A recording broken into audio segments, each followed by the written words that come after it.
The silence had never bothered Isabella before. It was the loneliness that carved holes in her heart.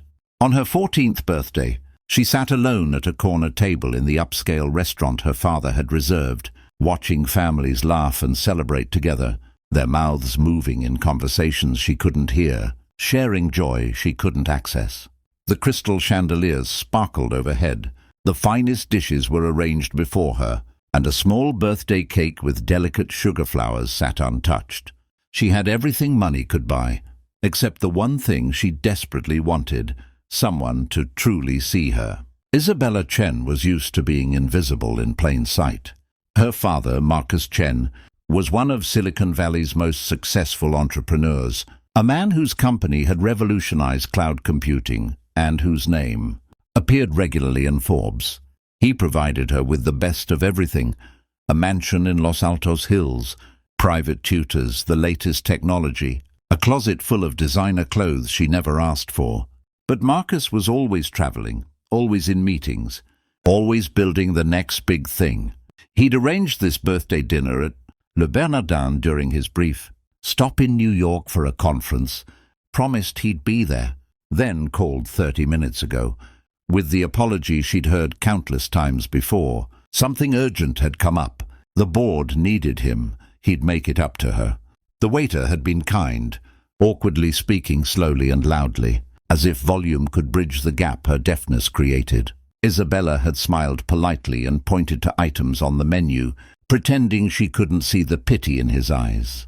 Now she sat with her phone, scrolling through social media feeds, filled with birthday celebrations, friends, blowing out candles surrounded by loved ones, teenagers her age laughing with their parents, siblings, grandparents. She'd lost her hearing to meningitis when she was 7, and somehow in the years since she'd lost so much more. She was about to signal for the check when she noticed the commotion near the entrance. A harried-looking man with paint-stained jeans and an old jacket was trying to manage 2 young children, a girl about 6 and a boy who couldn't have been more than 4. The little boy was crying, his face red and scrunched up, while his sister tried to comfort him. The hostess was speaking to the father with barely concealed irritation, and Isabella could read the situation even without hearing the words. They didn't belong here, not in this temple of fine dining where reservations were made months in advance and entrees cost more than most people's weekly grocery bills. The father, his name was Daniel Foster, though Isabella didn't know it yet, was clearly out of his depth. He'd promised his daughter Emma that they'd go somewhere special for her birthday, and she'd pointed to this restaurant after seeing it featured on a cooking show. Daniel had used nearly all the money from his last contracting job to bring her here, not realizing how far out of his league this place was. His son, Tyler, was having a meltdown because he was tired and hungry, and didn't understand why they had to wait so long just to eat. Isabella watched as the hostess gestured toward the door, her body language dismissive. She saw the disappointment wash over the little girl's face, saw the father's shoulders slump with the weight of another promise he couldn't quite keep. It was a look Isabella knew intimately, the look of someone trying their best and coming up short, of love that couldn't quite compensate for circumstances. Without thinking, Isabella stood up and walked toward them.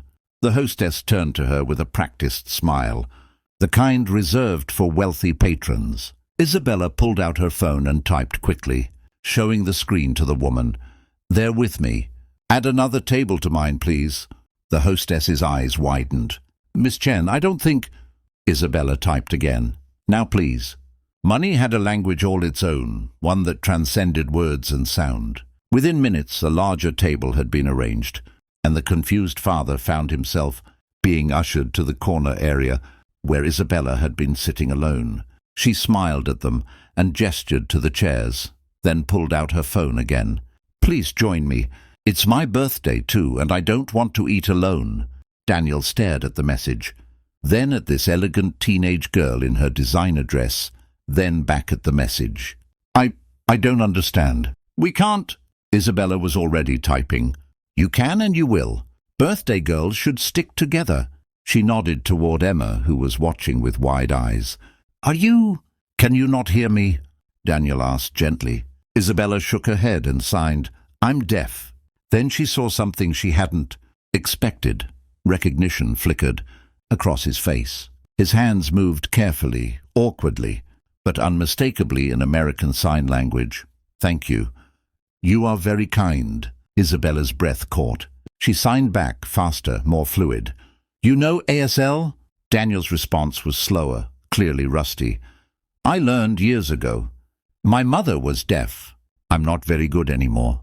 Forgotten much." For the first time in years, Isabella felt tears spring to her eyes. Not tears of loneliness, but something else entirely. Someone had spoken to her in her language, had seen her not as a disability to navigate around, but as a person to communicate with.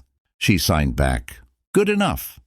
What followed was the most extraordinary birthday dinner Isabella had ever experienced.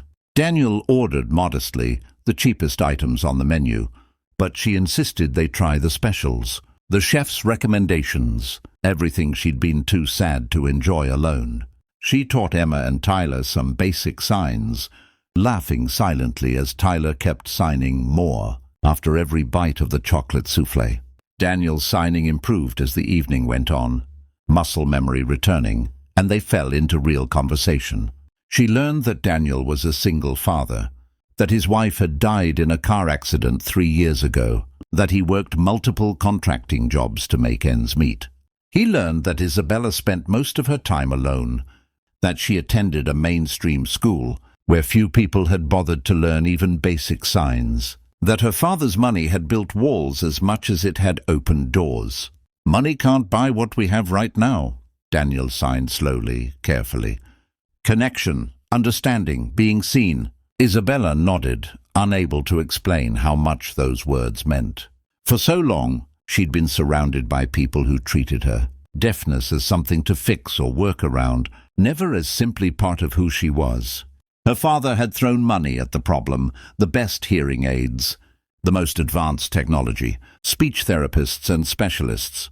But no one had thought to simply learn her language, to meet her in her world, rather than constantly demanding she adapt to theirs. As the evening wore on, Emma curled up against Isabella's side, exhausted but happy. "You're like a princess," she whispered, her voice soft enough that Isabella could feel the vibration even if she couldn't hear the words.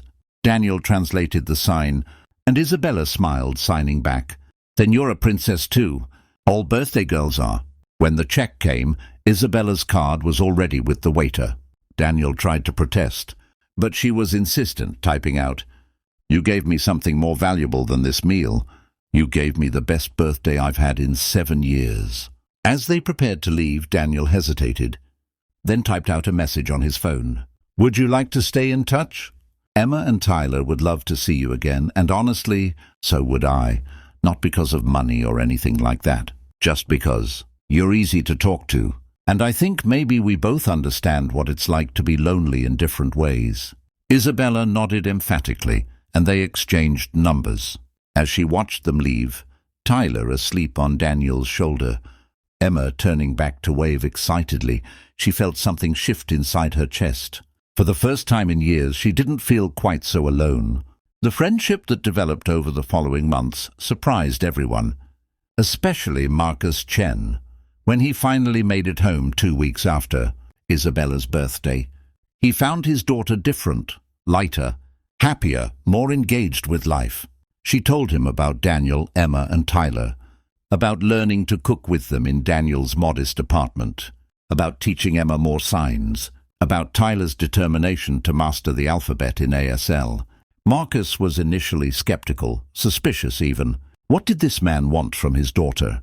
But when he insisted on meeting Daniel, prepared to intimidate or pay him off if necessary, he found something unexpected.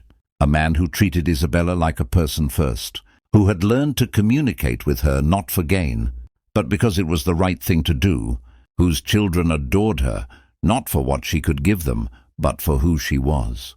"Your daughter is remarkable," Daniel told Marcus through a combination of speaking and signing, with Isabella translating where needed. "She's teaching my kids about compassion, about seeing beyond surfaces. Emma asks me every day if Isabella can come over. Tyler practices his signs constantly. And what do you want from us? Marcus asked bluntly. Nothing, Daniel said simply. Your daughter was kind to us when she didn't have to be. She's become part of our family. That's all. Marcus looked at Isabella, really looked at her, perhaps for the first time in years. He saw not a problem to be solved or a daughter to be provided for, but a young woman who had been desperately lonely and who had found connection in the most unexpected place. He saw that she was happy, genuinely happy, in a way his money had never been able to buy. In the months that followed, both families were transformed. Marcus began learning ASL, stumbling through signs at dinner, asking Isabella to teach him more. He cut back on some of his travel, realizing too late that his daughter's childhood was slipping away. While he chased the next deal, Daniel and his children became regular visitors to the Chen home, and Isabella became a fixture in their small apartment, preferring their noisy, cramped dinners to eating alone in her mansion. On Isabella's 15th birthday, there was no fancy restaurant, no elaborate plans. Instead, both families gathered in Daniel's apartment for a potluck dinner, homemade signs hanging from the walls, everyone communicating in a mixture of words and gestures and laughter. As Isabella blew out her candles, surrounded by people who truly saw her, she made a wish she'd never thought possible, that she could help others feel as seen and valued as she now felt. Years later, Isabella would establish a foundation that built community centers, focused on bringing together deaf and hearing communities, creating spaces where sign language was the default and where connection trumped circumstance. But on that 15th birthday, she simply savored the moment, proof that the most profound gifts often come not from those with the most to give, but from those willing to see you as you are and speak to you in the language of your heart. Sometimes the greatest wealth isn't measured in dollars, but in the simple, extraordinary act of someone taking the time to say, I see you, I hear you, I'm here with you.